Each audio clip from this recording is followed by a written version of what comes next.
अजित पवारांच्या अकाली निधनापासून राष्ट्रवादी काँग्रेस बिथरली। अजित पवारांनीच मोठे केलेले, अजित पवारांच्या जीवावर मोठे झालेले लोक अजित पवारांच्या पश्चात मागे काय काय बोलतात हे कालपासून दिसूनच येते। सुरुवातीला प्रफुल्ल पटेल, सुनील तटकरे आणि आता छगन भुजबळ या ज्येष्ठ नेत्यांनी तसं पाहिलं तर अजित पवारांनंतर पक्ष कसा नव्यानं भरारी घेईल याकडे लक्ष देणं गरजेचं। परंतु वैयक्तिक हेवे दाव्यांमुळे पक्षात राजकीय अराजकता माजली। उपमुख्यमंत्री सुनेत्रा पवार यांनी बारामती विधानसभेच्या पोटनिवडणुकीत विजय मिळवल्यानंतर 6 मे रोजी आपल्या राज्यसभा खासदारकीचा राजीनामा दिला। यामुळे रिक्त झालेल्या जागेसाठी राष्ट्रवादी सुरू असलेल्या अंतर्गत लढाईनं आता उग्र रूप धारण केलंय। ज्येष्ठ नेते छगन भुजबळ यांची या जागेवर वर्णी लागण्याची शक्यता असताना ऐनवेळी पक्ष नेतृत्वाने त्यांचा पत्ता कट करत प्रफुल्ल पटेल यांचे निकटवर्तीय म्हटले जाणारे राजेंद्र जैन यांना राज्यसभेची उमेदवारी जाहीर केली आहे। या नाट्यमय घडामोडींमुळे छगन भुजबळ कमालीचे संतापलेत। ते आता पक्षाला सोडचिठ्ठी देऊन थेट भाजपमध्ये प्रवेश करणार असल्याच्या राजकीय चर्चांना उधाण आलं। तसं पाहिलं तर अजित पवार हयात असताना छगन भुजबळांना राज्यसभेचे वेध लागले होते। आताही जेव्हा राज्यसभेच्या उमेदवारीसाठी राष्ट्रवादीच्या कोअर कमिटीची 2.5 तास खलबत सुरू होती, तेव्हा भुजबळ हे स्वतः दिल्लीत जाण्यास उत्सुक होते।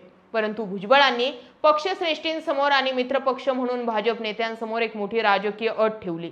जर ते स्वतः राज्यसभेवर जाणार असतील तर महाराष्ट्रात रिक्त होणाऱ्या त्यांच्या मंत्रिपदावर त्यांचे पुतणे समीर भुजबळ यांना संधी देण्यात यावी अशी मागणी त्यांनी केली होती। या निमित्तानं भुजबळांना एका दगडात 2 पक्षी मारायचे होते। एकीकडे राज्यसभेवर जाऊन दिल्लीतील राजकारणात एंट्री करायची होती, दुसरीकडे आपल्या पुतण्याच्या निमित्तानं त्यांना राज्याच्या राजकारणात आणि मंत्रिपदावरील आपला होल्डही कायम ठेवायचा होता। परंतु एकाच वेळी 2 जहाजांवर पाय ठेवू पाहणाऱ्या भुजबळांना त्यांच्याच पक्षातून खास करून सुनील तटकरेंकडून अंतर्गत विरोध नडल्याची मोठी चर्चा आहे। गेल्या महिन्यात पक्षाच्या बैठकीत भुजबळ आणि तटकरे यांच्यात उडालेले खटके यासाठी कारणीभूत असल्याचं म्हटलं गेलंय। भुजबळांची ही घराणेशाहीची आणि सत्तेचे संतुलन राखण्याची अट अजित पवार गट आणि विशेषतः भाजपच्या दिल्लीतील श्रेष्ठींना अजिबात रुचली नाही।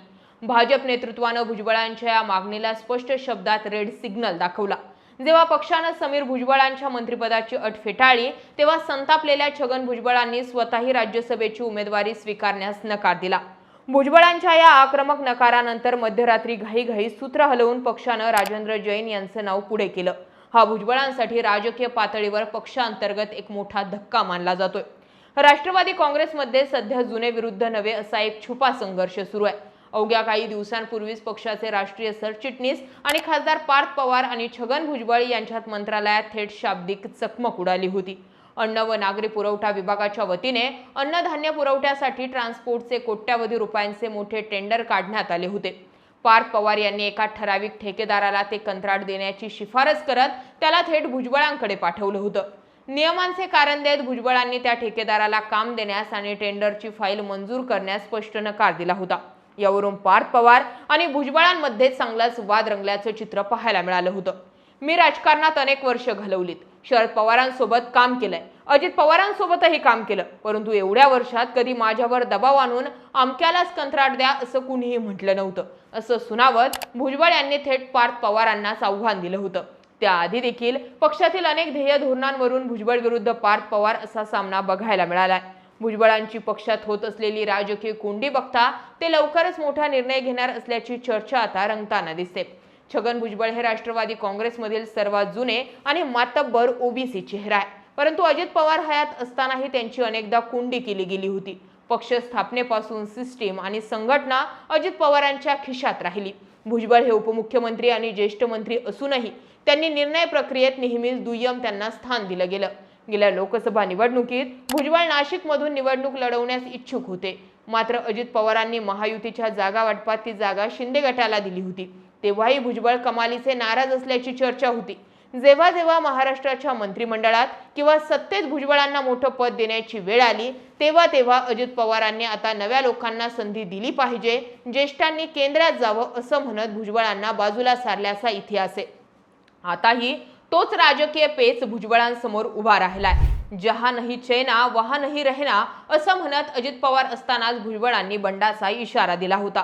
आताही अजित पवार गटात सन्मान उरलेला नाहीये हे लक्षात आल्यावर भुजबळ थेट भाजपचा रस्ता धरू शकतात असं राजकीय जाणकार सांगतात। त्याची काही प्रमुख राजकीय कारणं सुद्धा आहेत।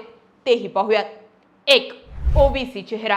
भाजपला सध्या महाराष्ट्रात मराठा आरक्षणाच्या आंदोलनानंतर एका खंबीर ओबीसी चेहऱ्याची गरज आहेच.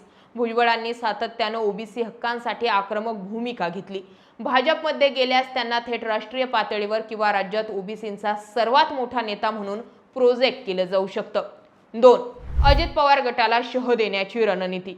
भाजप महायुतीत अजित पवार गटाला मर्यादित ठेवू इच्छित आहे. भुजबळांसारखा मोठा चेहरा जर थेट भाजपमध्ये आला तर उत्तर महाराष्ट्र आणि नाशिक पट्ट्यात भाजप अधिक मजबूत होईल आणि अजित पवार गटाचे वर्चस्व कमी करता येईल असे ठोकताळे मांडले जातात. 3. केंद्रीय स्तरावर मोठं पद. भाजप भुजबळांना थेट स्वतःच्या कोट्यातून राज्यसभेवर पाठवून दिल्लीत केंद्रीय मंत्रिपद देऊ शकतं, ज्याची ऑफर त्यांना राष्ट्रवादीत मिळणं जवळपास शक्य आहे. भुजबळ देखील या खास ऑफरसाठी भाजपमध्ये अगदी आनंदानं जाण्यास तयार होऊ शकतात. शिवाय भाजपसारख्या बलाढ्य पक्षात गेल्यावर त्यांना याचा सर्वार्थानं लाभ मिळू शकतो. 4. चौकशांपासून कायमचा दिलासा. भुजबळांवर आणि त्यांच्या कुटुंबियांवर अनेक जुनी न्यायालयीन आणि कथित भ्रष्टाचारांची प्रकरणं प्रलंबित आहेत. भाजपमध्ये प्रवेश केल्यानं या सर्व चौकशांचा ससेमिरा कायमचा थांबेल हा त्यांच्यासाठी सर्वात सुरक्षित मार्ग आहे. 5. ओबीसी लढा अधिक सशक्त होणार. भुजबळ प्रामुख्यानं ओबीसी नेते म्हणून ओळखले जातात. मराठा आरक्षण आंदोलनात मनोज जरांगे पाटील आणि भुजबळ यांच्या टोकाचा संघर्ष बघायला मिळाला होता. भाजपमध्ये गेल्यावर भुजबळांची साहजिकच ताकद वाढून त्यांचा ओबीसींसाठीचा लढा अधिक सशक्त होणार आहे. समता परिषदेला देखील बळ मिळून पर्यायी भाजप अधिक स्ट्रॉंग होणार आहे.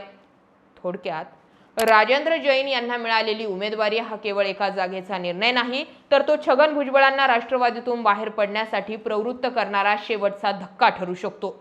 पार्थ पवारांसोबतचा टेंडर वाद आणि समीर भुजबळांच्या मंत्रिपदाला मिळालेला नकार यामुळे भुजबळांचा स्वाभिमान दुखावला गेला आहे आणि जेव्हा जेव्हा भुजबळांची राजकीय कोंडी होते तेव्हा तेव्हा ते बंड करून नवीन रस्ता निवडतात हे आतापर्यंत राज्याच्या जनतेनं पाहिलंय. आता देखील ते महाराष्ट्राच्या राजकारणात कोणता नवा भूकंप घडवून आणतात याकडे संपूर्ण राज्याचे लक्ष लागून आहे. अजित पवार गेल्यानंतर पार्थ पवारांची झालेली एंट्री आणि तिथून पुढे पार्थ पवारांची सिस्टीम सध्या राष्ट्रवादी काँग्रेसमध्ये रन होते आणि यामध्ये नवे, जुने, ज्येष्ठ, नौखे आणि राजकीय वारसा काय, कर्तृत्व काय या सगळ्या मुद्द्यांवरती छेडछाडी आहे. पक्ष वाढवण्याचं सोडून आता पक्षात जास्तीचा वाटा कसा घेता येईल, पक्षात जास्तीची ताकद कशी मिळवता येईल यावरती राष्ट्रवादी काँग्रेसचे प्रमुख नेते लढताना दिसत आहेत. सगळं काही आपलंच असं समजून अख्खं ताटच आपल्याकडे ओढावून घेतलंय. आता या सगळ्या गोष्टींमध्ये किती फुटतील किती राहतील माहीत नाही, पण अजित पवारांच्या पक्षामध्ये फूट अटळ आहे हे मान्य करून चला. या सगळ्या घडामोडींकडे तुम्ही कसं पाहता कमेंट सेक्शन मध्ये जरूर व्यक्त व्हा. जय महाराष्ट्र.